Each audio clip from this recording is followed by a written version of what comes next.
My name is Giselle. I'm 34, and I'm a forensic accountant.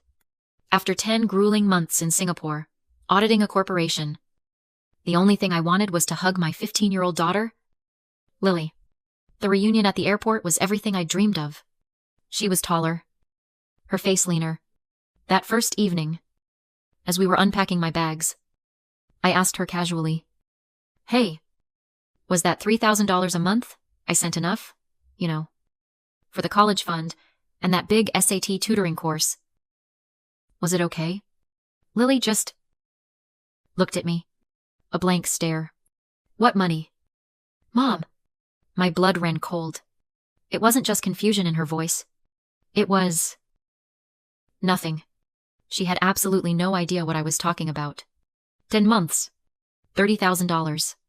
All of it vanished into that one simple question. If you are listening, comment and let me know where you are. Have you ever had that gut-wrenching feeling when you realize something is deeply, fundamentally wrong? I didn't cry. I didn't scream. I'm a forensic accountant. My response isn't emotion, it's data. I calmly told Lily to go to her room and put on a movie, promising I'd be there in a little bit. The second her door clicked shut, I went to work. I didn't open my phone to call them. I opened my laptop. 10 transfers. $3,000 each. $30,000 total. All successfully deposited into the joint account I shared with my parents, Mark and Jennifer. My first move wasn't confrontation. It was containment. I logged into the bank. I froze the crime scene. I immediately transferred the remaining balance, whatever was left, into a new, separate account under my name only. I blocked all future automatic transfers. I changed every password. Before they even knew I was suspicious, I had already cut off the supply. You have to understand. My husband died 5 years ago. This Singapore assignment, this 10-month audit, it was a massive step for my career. It was supposed to secure our future, mine and Lily's, my parents, Mark and Jennifer. They offered to take Lily in. They live in a beautiful house, a wealthy neighborhood. I thought it was the perfect, stable environment. This wasn't a casual arrangement. We had a contract, even if it was verbal. That $3,000 a month wasn't babysitting money. It was an itemized list. $5,000 for an elite SAT prep course. The rest, $25,000, was to go directly into her college trust fund. It was a clear, transactional agreement. But I forgot the one thing. My father, Mark, ever taught me about business? Always read the fine print. My parents, see, they were successful. Or at least, they looked it. My father's construction business had boomed in the 90s. But I knew it had been failing for years. They were trapped in that classic keeping up appearances trap. They were house rich, cash poor. Their entire identity was built on what the neighbors in their wealthy community thought of them. They would rather do anything, than admit they were failing. And I had just learned that anything included stealing from their own granddaughter. They weren't just greedy. They were desperate. And desperation is far more dangerous. The next morning, the house felt different. Colder. I walked into the kitchen. And that's when I saw it. The first piece of hard evidence. The countertops. They weren't the old laminate I'd grown up with. They were new. Thick. Polished granite. A $10,000 renovation. At least. And sitting right on top of that new granite, next to a brand new high-end coffee machine, was a stack of travel brochures. Not for a weekend trip. For a 5-star resort in Hawaii. My first thought wasn't anger. It was a cold, clinical calculation. This wasn't a case of mismanaging funds. This was a shopping spree. My mother, Jennifer, walked in, smiling, offering me coffee from her new machine. I wanted to ask about Lily's SAT course. I said, keeping my voice perfectly level. The one I sent the $5,000 for. How did it go? She waved her hand dismissively. Her smile, not even faltering. Oh, honey. You know how high-strung Lily gets? She was just too stressed. I told her it was perfectly fine to quit. It was just too much pressure. I just nodded. Lily, my daughter, who practiced soccer drills in the rain until she got them right. The girl who taught herself to code. My daughter never quits. That was lie number one. Just then, my sister, Jessica, waltzed in. She was 31, still living off my parents. And she was swinging a brand new, very expensive, designer handbag. I looked at the bag. I looked at her. New. Jessica. She scoffed. Actually scoffed at me. What mom and dad are practically raising your kid?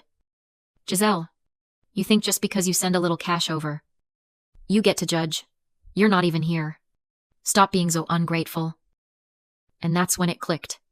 This was the villain's escalation. They weren't defensive. They weren't even ashamed. They were on the attack. They genuinely believed they were the victims. And I was the ungrateful one. They believed they were entitled to my daughter's future. I had to get Lily out of that house. I told her we were going out for lunch.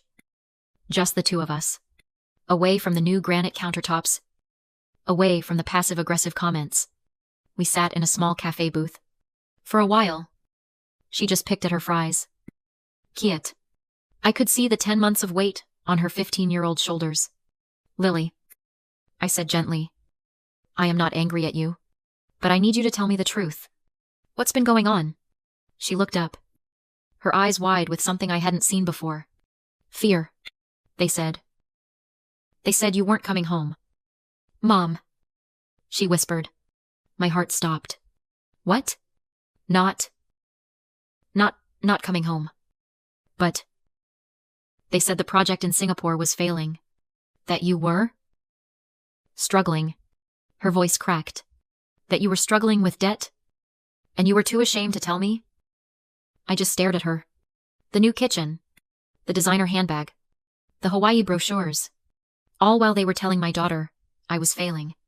They said, she continued, the words spilling out now, that we had to be careful. That me being there was a big financial burden. So I quit the soccer team. You quit soccer, but you love soccer. I needed new cleats. Mine were falling apart. Grandma said they cost $80, and we just couldn't afford it right now. $80. They couldn't spare $80 for my daughter's cleats. But my father could buy a $10,000 countertop. The anger was so cold. So sharp. I could barely breathe. But then, she delivered the final blow. My laptop, she said, her eyes fixed on the table. It was so old. It kept crashing. I couldn't do my homework. And Grandma said, she said, we couldn't afford a new one. So what? Honey, what did you do? She finally looked at me, and her face crumpled. I sold it. Mom, I sold Dad's guitar. My breath left my body. Not just any guitar. His vintage guitar. The one thing I had kept for her. The one tangible piece of her father she had left. She sold it to a pawn shop. To buy a laptop for school. Because she didn't want to be a burden to her struggling mother. My heart didn't just break. It shattered. In that moment, I understood. This wasn't just theft. This was a calculated, psychological dismantling of my child. They hadn't just stolen my money. They had weaponized guilt. It's a tactic. A cruel one. Where you make the victim feel responsible for their own mistreatment. They had turned my daughter into an accomplice in her own neglect. They'd taken her love for me, her desire to protect me, and twisted it into a tool to silence her. They hadn't just taken her college fund. They had taken her safety, her truth, and her father's memory. The grief lasted for about 30 seconds. Then, the forensic accountant took over. I was no longer a daughter. I wasn't even just a mother. I was an auditor. And this family's books were about to be balanced. I paid the bill. My hand, not even shaking. As we walked out of the cafe, I pulled out my phone. I didn't call my parents. I didn't call my sister. I called my Aunt Patricia, my father's sister, the matriarch of the family. And, more importantly, the most ruthless lawyer in the state, Aunt Trish. I said, my voice calm and clear. I need your help. I'm opening an investigation into my own family.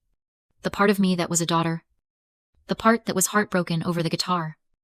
Just switched off. The grief went into a box, and the forensic accountant came to the front. The anger wasn't hot. It was cold. And it was clinical. I called my Aunt Patricia, my father's sister, the family matriarch, and, more importantly, the most ruthless lawyer in the state. I told her everything. The $30,000.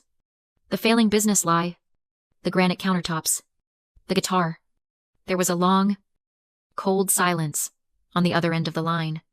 Finally, she just said, "Get everything. Every receipt. Every statement. Every school email. Build the file. Giselle, I'll be ready for it." That was all I needed. I spent the rest of the day building the file. I got the pawnshop receipt for the $1,200 guitar.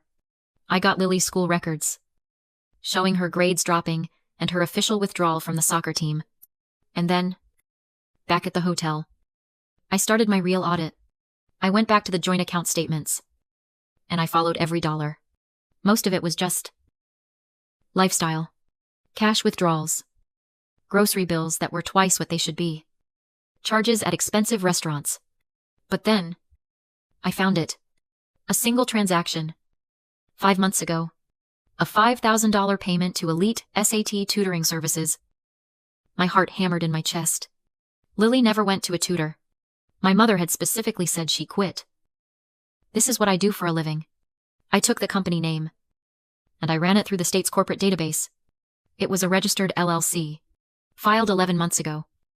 Just 1 week before I left for Singapore. I paid the fee to pull the full incorporation documents, and when the name of the registered agent popped up on my screen, I finally understood. The agent was my sister, Jessica. This was the secondary twist. This wasn't just my parents stealing. This was a conspiracy. My sister, the one with the new designer bag, had actively created a shell company. She created fake invoices for $5,000, gave them to our parents to justify the expense. And they had all split the money. This was fraud. And then, I saw the final piece of the puzzle. The receipt for an $8,000 jet ski. It was dated 3 days. 3 days. After my very first $3,000 transfer had landed in their account, I let that sink in. This wasn't a slow, desperate, slide into that. This wasn't a mistake. They hadn't been tempted over time. This was a plan. They had been waiting for me to leave. This was a calculated, premeditated embezzlement. From the moment I got on that plane, the game was over. This wasn't a family dispute anymore. This was a criminal case. And I had every single receipt I needed to prove it. Thanksgiving dinner. The smell of turkey and roasted vegetables filled the house. But the air was so thick with tension, you could cut it with a carving knife. The whole family was there. My father, Mark, at the head of the table, trying to look patriarchal. My mother, Jennifer, fluttering around, her smile brittle. My sister, Jessica, tapping on her phone, already looking bored and entitled. And then, there was my guest, my Aunt Patricia. I'd invited her as a witness. She sat silently, observing, a predator waiting. The small talk was painful. Finally, everyone was seated. My father, Mark, raised his glass. A lot to be thankful for. I let him finish. Then, I gently tapped my water glass with a spoon. The chatter died. "I'd like to say something," I began, my voice cold and clear, cutting through the warm dining room. "I'd like to give thanks. Specifically, to my assignment in Singapore." My mother smiled, confused. "Oh, yes. We're so glad you're—" "I'm thankful," I continued, "because it's wonderful to know my hard work could fund so many interesting family projects while I was gone." The silence was instant. My father's face darkened. "Now, wait a minute. Giselle, we worked hard taking care of Lily." My mother jumped in, her voice suddenly sharp. "The expenses. Giselle, you have no idea." And Jessica, right on cue, sneered from the end of the table. "Are you really going to try and guilt trip us right now, after all we did for you?" "No," I said. I'm not here to guilt trip you. I reached into the designer leather satchel at my feet. I'm here to audit. I pulled out 3 thick, spiral-bound books. I'd spent the last 24 hours at a print shop. On the cover of each, I had printed a single title, The Guardian's Ledger, an audit of accounts. I slid the first one across the polished dining table to my parents. That's for you. I slid the second one down to Jessica. That's for you. And I placed the third one gently next to Aunt Patricia. And that's for counsel. My father opened his hands were shaking. My mother just stared at it like it was a bomb. As you'll see, I said, my voice as level as a balance sheet. I've compiled a full accounting.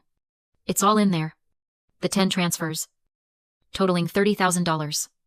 You'll find the receipt for the $8,000 jet ski my father bought 3 days after my first deposit. My father's face went white. You'll find the $10,000 invoice for the granite countertops, paid in full. You'll find the $1,200 receipt from the pawn shop for my late husband's guitar. My mother let out a small, strangled sound. And Jessica, I said, looking my sister dead in the eyes, if you turn to Appendix B, you'll find the articles of incorporation for your shell company, Elite Tutoring Services, registered 1 week before I left the country. Jessica looked like she was going to be sick. Aunt Patricia, not looking up from the pages, spoke, her voice like ice. A shell company. Mark wire fraud. You did this to your own brother's child. My mother finally broke. The tears started. Giselle. Please. She sobbed. We're family. You'll ruin us. I'd been waiting for that. I stood up. I placed my napkin on the table. This isn't revenge. Mom. This is accounting. On Monday morning. Melavier. I nodded at Aunt Patricia. We'll be sending over a formal restitution agreement. You will repay the $30,000 principal. You will repay the $1,200 for the guitar. You have 48 hours to sign. My father, defiant to the last, croaked. And if we don't? If you don't? I said, zipping up my bag. This audit report, complete with all its evidence of wire fraud and conspiracy, goes directly to the district attorney's office. The choice is yours. This was never a negotiation. I turned to Lily, who had been sitting beside me, silent, her eyes wide. She looked terrified. But she also looked proud. Let's go. Honey, I said, holding out my hand. We're going to a hotel. We walked out, leaving the binders, the ruined dinner, and the wreckage of my old life behind. They signed. They didn't have a choice. Faced with Aunt Patricia's cold legal threats and a binder full of evidence a prosecutor would love, they buckled completely.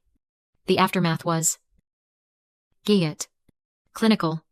Under my aunt's supervision, my parents were forced to take out a second mortgage on that house, the house they cared about more than their granddaughter, to repay the full $31,200. The $30,000 I'd sent, and the $1,200 for my husband's guitar. The brand new jet ski was sold before the engine was even broken in. My sister, Jessica, faced a different kind of judgment. Aunt Patricia handled the fraud charge in-house, which was a cold way of saying Jessica's financial life was now owned by our aunt. There would be no more designer bags. But for me and Lily, the resolution wasn't about them. It was about us. We left the hotel and moved into a new apartment in the city. A place with high ceilings and big windows that faced the park. A place that was just ours. The very first thing I bought for that apartment, before we even had a sofa, was a guitar. A new one. Better than the one she'd lost. I watched her run her fingers over the strings, and I saw a little bit of the light come back into her eyes. We started therapy. Both of us. To unpack the betrayal. Yes. But also to process the guilt. Lily felt the guilt that had been so cruelly forced on her.